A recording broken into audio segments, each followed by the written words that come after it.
என்னை பொறுத்தவரை பிரபாகரன் அவர்கள் சொல்றது மாதிரி சொல்லுக்கு முன் செயல், நம்ம செயல்ல செஞ்சு காட்டுவோங்கிறத நான் நினைக்கிறேன். நிறைய மக்களும் சொல்றாங்க, உங்களை மாதிரி பத்திரிகையாளர்களும் நிறைய சுட்டி காட்டியிருக்காங்க. அது எல்லாத்தையுமே நான் வந்து ஒரு தொகுப்பா ஒரு கிட்டத்தட்ட இது வரைக்குமே நான் எனக்கு ஒரு 23 24 முக்கியமான வெரி வேல்யூபிள் பாயிண்ட்ஸ் வந்து எனக்கு நான் கிடத்து வச்சிருக்கேன். இதைத்தான் நான் மக்கள்கிட்ட பிரச்சாரத்துக்கு நான் எடுத்துட்டு போறேன்.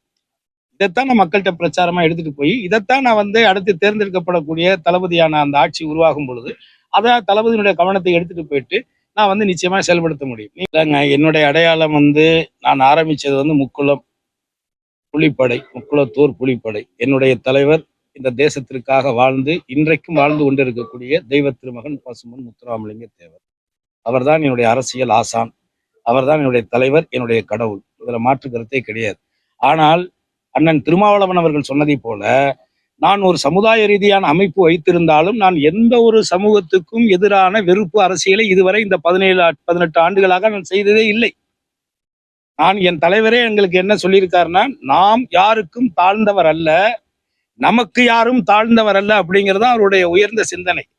இந்த சமத்துவத்தை, இந்த சகோதரத்துவத்தை, இந்த சமூக நீதியை கிட்டத்தட்ட 80-90 ஆண்டுகளுக்கு முன்பாக இந்த மண்ணிலே விதைத்து அதை கடைசி வரை நிலைத்து வாழ்ந்து காட்டியவர்.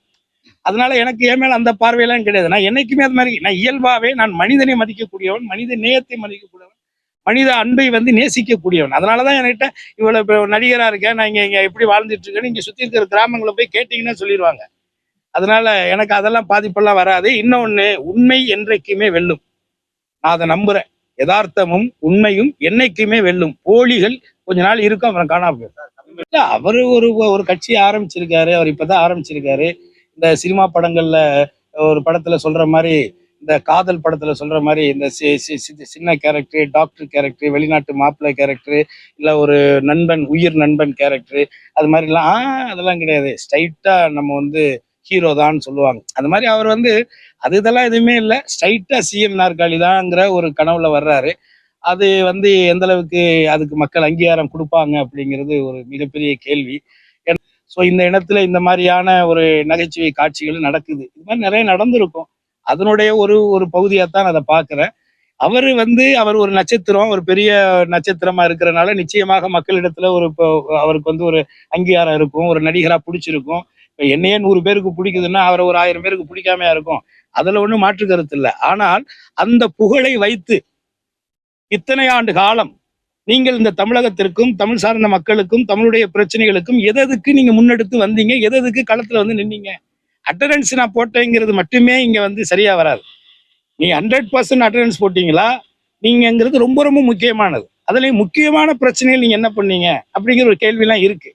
இது வரைக்கும் நான் வெளிப்படையாவே கேட்கிறேன், இத்தனை ஆண்டு காலம் 33 34 வருஷம் சினிமாவில் இருந்த நீங்க வந்து எங்கேயாவது உங்களை எனக்கு விஜய்னு தான் தெரியும். தமிழிசை மாதிரி ஹெச் ராஜா மாதிரியான ஆட்கள் தான் உங்களை வந்து மத ரீதியாக உங்களை தனிமைப்படுத்துவதற்காக ஜோசப் விஜய்னு சொல்லிட்டு இருந்தாங்க.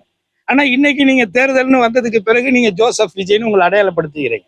அப்போ உங்களுடைய நோக்கம் என்னவாக இருக்கு? எவ்வளவு குறுகிய சிந்தனையாக இருக்கு. இத்தனை ஆண்டு காலம் மத ரீதியாக அடையாளப்படுத்திக் கொள்ளாத நடிகர் விஜய் இன்றைக்கு தன்னை ஒரு கிறிஸ்துவராக அடையாளப்படுத்துவதனுடைய உள்நோக்கம் என்னங்கிற கேள்வி மக்கள் கேட்கிறாங்கல்ல. அப்ப அந்த மக்களுடைய வாக்குகளை பெறுவதற்காக நீங்க இப்படி சொல்றீங்களான்னு கேட்கிறாங்க மக்கள். அப்ப அதே மக்கள் என்ன கேட்கிறாங்க, இத்தனை ஆண்டு காலங்களாக இருந்த நீங்கள் ஒரு நாளாவது இந்த கிறிஸ்துவம் சார்ந்த மத நல்லிணக்க விழாக்கள்லையோ இல்ல ஏதாவது ஒரு வழிபாட்டு தலத்திலேயோ இல்ல ஏதாவது ஒரு பண்டிகை காலங்கள்லயோ அந்த மக்களுக்கு ஏதாவது வாழ்த்துக்களை சொல்லியிருக்கீங்களா? இல்ல அந்த மக்களோடாவது நீங்க எங்கேயாவது நின்றுருக்கீங்களான்னு ஒரு கேள்வி கேட்கிறாங்க. அதே மக்கள் என்ன கேட்கிறாங்கன்னா, சரி இப்போ இவர் ஜோசப் விஜய்னு தன்னை அடையாளம் காட்டுறாரு, அவங்களுடைய அப்பா சந்திரசேகர் இயக்குனர் வந்து கொஞ்ச நாளைக்கு முன்னாடி தான் நான் தாய் மதத்துக்கு திரும்பி விட்டேன்னு வேற சொல்லியிருக்கிறாரு. இது என்ன அவங்களுக்குள்ளே அவங்க அப்பா ஒரு மதம் பையன் ஒரு மதம்னு பயங்கர குழப்பமா இருக்கு. அப்போ பாஜக செய்யக்கூடிய மத அரசியலை விட மோசமான அரசியலாக இது இருக்குதே அப்படிங்கிற கேள்வியை மக்கள் கேட்கிறார். அந்த மக்களுக்கு நான் பதில் சொல்ல முடியாது. அவர் சார்பா அவர் தான் பதில் சொல்லணும். அவர் தான் அதுக்கு பதில் சொல்லணும். பலாப்பழம் வச்சீங்கன்னா ஈ மொக்கத்தான் செய்யும். பலாப்பழத்தை ரோட்ல வச்சீங்கன்னா ஈ மொக்கத்தான் செய்யும். அதே நீங்க ஒரு கண்ணாடி கூண்டுக்குள்ள வச்சீங்கன்னா ஈ வெளியில தான் நிற்கும். புரியுதுங்களா? ஒரு நடிகர்னா வேடிக்கை பார்க்க 4 பேர் வரத்தான் செய்வோம். என்ன அது மக்களுடைய இயல்பு. அதனால மக்களை குறை சொல்ல முடியுமா? இப்ப கேரளாவில் பார்த்துக்கிட்டீங்கன்னா பக்கத்து மாநிலம் கேரளாவில் ஒரு நடிகர் போவாங்க, நடிகை போவாங்க, பார்ப்பாங்க, ஹலோ ஹாய் என்ன எங்கண்ணே ஹலோ கண்டு அந்த படம் இவ்வளவுதான்.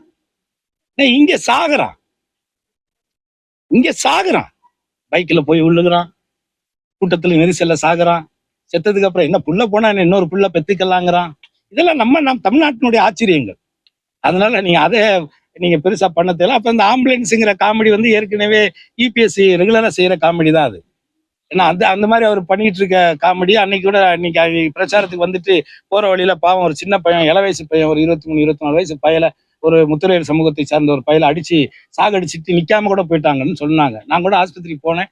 அப்புறம் அதை வந்து நம்ம இதை வச்சுட்டு இதை அரசியல் பண்றோம்னு கீழ்த்தரமா பேசிடுவான்னு சொல்லி நான் திரும்பி வந்துட்டேன். ஏங்க இப்போ ஓட்டு தாங்க வாங்கணும், கூட்டத்தை கட்டி என்ன பண்ண போறீங்க? இப்ப கூட்டத்தை காட்டி என்ன பண்ண போறீங்க? நான் தான் முதலே சொல்லிட்டேன், கரகாட்டத்துக்கு கூட கூட்டம் வருதுங்க. கரகாட்டம் இருக்குல்ல, நம்ம லோக்கல்ல கரகாட்டம் ஆடுறோம்ல, அதுக்கு கூட பாக்குறதுக்கு கூட்டம் வருது. அப்ப அந்த கரகாட்டத்துல ஃபேமஸா இருக்கக்கூடிய நடனம் ஆடக்கூடிய அந்த பெண்களை பார்க்க இவ்வளவு கூட்டம் வரும்போது, அதே இடத்துல ஒரு நீங்க சொல்ற ஒரு நடிகை, நல்ல உச்சத்துல இருக்கக்கூடிய நடிகை வந்து அதே கரகாட்டத்தை வந்து அங்க ஆடுனாங்கன்னா அதுக்கு எவ்வளவு கூட்டம் வரும்? அப்ப நீங்க பாரம்பரியமா இத்தனை வருஷமா ஆடிக்கிட்டு இருக்கு இந்த நாட்டிய நடன பெண்மணியை பார்க்க வந்த கூட்டத்தை விட நடிகை வந்தவொடனே இவ்வளவு பெரிய கூட்டம் வந்துருச்சு அப்படின்னு மிகைப்பா பேசினா இதுல என்ன இது? அதெல்லாம் பிறந்தல்லைங்க. நடிகைன்னா பார்க்க கூட்டம் வரத்தான் செய்யும். அது ஓட்டாக மாறுதாங்கிறதா இங்க முக்கியமான கேள்வி. மாண்புமிகு தமிழக முதலமைச்சருடைய அவருடைய செயல் திட்டங்கள், கடந்த 5 ஆண்டுகளில் அவர் செய்த சாதனைகள், இப்பொழுது அவர் அறிவித்திருக்கக்கூடிய 524 தேர்தல் வாக்குறுதிகள், இதுகளை முன்னிலைப்படுத்தி பெண்களிடத்திலே அவர் செய்த திட்டங்களை முதன்மைப்படுத்தி வாக்கு சேகரித்து இந்த மண்ணிலே உதயசூரியனினுடைய வெற்றி வேட்பாளராக கருணாஸ் ஆகிய நான் வெற்றி பெறுவேன் என்பதை நான் முழுமையாக நம்புறேன். அவர் மேலே வழக்கு இருக்கு, அவர் மேலே வருமான வரி கட்டாத வழக்கு இருக்கு. அதை பத்தி பேசுறதுக்கு அதுக்கு ஒரு தகுதி வேணும். உங்க மேல நீங்க வழக்கு வச்சுக்கிட்டு அவங்களுக்கு இருக்கு இவங்களுக்கு இருக்கு இதெல்லாம் பேச்சு கிடையாது. நீங்க நினைக்கிறீங்க? நீங்க என்ன அரசியலை மையப்படுத்த நினைக்கிறீங்க? சும்மா திமுக குறை சொல்லிட்டு நீங்க ஆளாளான்னு பாக்குறீங்களா? இது ஒரு அரசியல்? அது இதெல்லாம் ஒரு மட்டமான அரசியலுங்க. நீங்க திட்டமிட்டு பாருங்க, கரூர்ல இருந்து இவங்க ஷூட்டிங் எடுக்கிறதுக்கு டிராமா பண்ணி கடைசி அத்தனை பேரை சாகடிச்சுட்டு தொடர்ச்சியா செய்யற ஒவ்வொரு காரியத்துக்கு வந்து சும்மா அரசாங்கத்தை குறை சொல்லி டிஎம்கே குறை சொல்றது, முதலமைச்சரை குறை சொல்றது தப்புன்னா நானே சொல்லுவாங்க. இதுல என்னங்க இருக்கு? நம்ம என்ன இதை வச்சு பொழப்பு நடத்துறதுக்காக வந்திருக்கோம்? அதெல்லாம் ஒரு மட்டமான அரசியல் தம்பி, அதை விட்டுருங்க. சொல்லுவேன், இந்த ஆட்சி நிச்சயமாக சிறப்பாக நடக்கும். கடந்த 5 ஆண்டுகளுடைய சிறப்பான ஆட்சியினுடைய வெளிப்பாடு, குறிப்பா பெண்களிடத்தில் ஏற்பட்டிருக்கக்கூடிய ஒரு நம்பிக்கை, அது வந்து தொடரும் பட்சத்துல, இந்த 5 ஆண்டுகள் தொடரும் பட்சத்துல அடுத்ததாக அந்த மக்களுக்கு சேவை செய்யறோம், மக்களுக்கான திட்டங்களை செயல்படுத்துறோம்.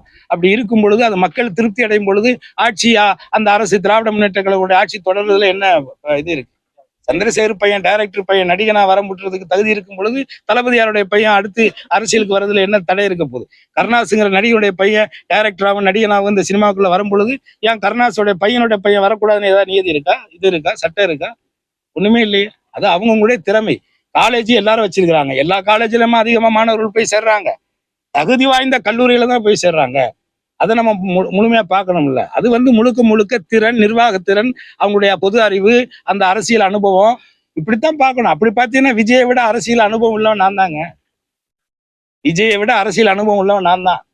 நீங்க என்ன தேர்தலே போட்டியே போடல, நான் ஏற்கனவே போட்டி ஜெயிச்சு 5 வருஷம் மக்களுக்கான சேவையை நான் பண்ணிருக்கேன். அதனால நீங்க ஹீரோவா இருக்கிறதுனால நீங்க காமெடியன் தான் ரியல் ஹீரோ. அதை முதல்ல நீங்க புரிஞ்சுக்கோங்க. நன்றி. அவர் ஏன் போடுறாரு? நான் தான் ஹீரோ, சிங்கிள், ஒன்லி சிவகங்கை. நானே இவ்வளவு கான்பிடண்டா இருக்கும் பொழுது நீங்க தான் ரொம்ப பெரிய ஆளாச்சே. எதுக்கு அப்புறம் 2 இடத்துல? ஒருவேளை இங்க போனா அங்கேயா? 2மே போயிடும். அப்பதான் தெரியும் உங்களுக்கு. நன்றி.